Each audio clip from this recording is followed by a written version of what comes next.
slow up, no I don't take shit. I got no love for the fakeness. If you wanna play tough and wanna hate this, I'll always show up.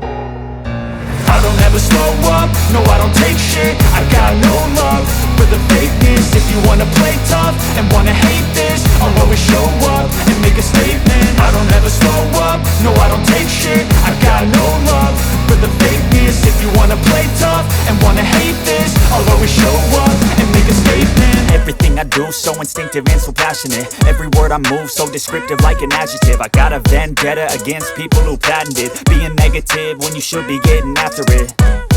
I got facts over tracks, this and that. Spitting slow, spitting fast, I could roast, I could gas. Think I'm okay at last, but I don't know if that can erase all the past. And the pettiness, a reflection of the emptiness. Hilarious, you think you're worth my time, you're delirious. Mysterious, because you hide behind a fake exterior. Inferior, you know I'll always be a bit superior. Get off of me, this ain't no humble brag. I want you to hear words, you can say them back. I want you to feel free from the chains at last, and to believe in what you got, it was built to last, yeah. Now that I've been put through hell, I never got anyone's help. I had to do it all myself.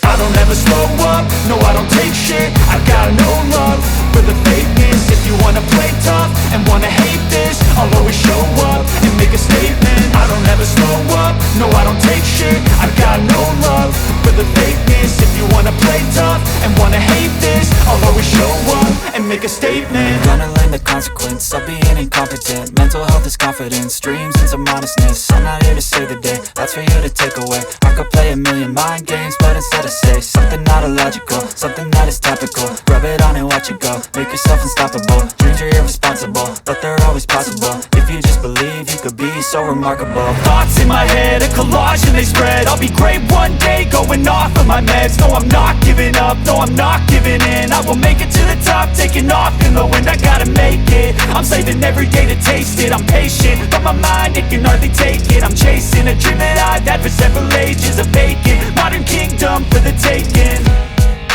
Now that I've been put through hell, I never got anyone's help. I had to do it all myself. I don't ever slow up, no I don't take shit. I got no love for the fakeness. If you wanna play tough and wanna hate this, I'll always show up and make a statement. I don't ever slow up, no I don't take shit. I got no love for the fakeness. If you wanna play tough and wanna hate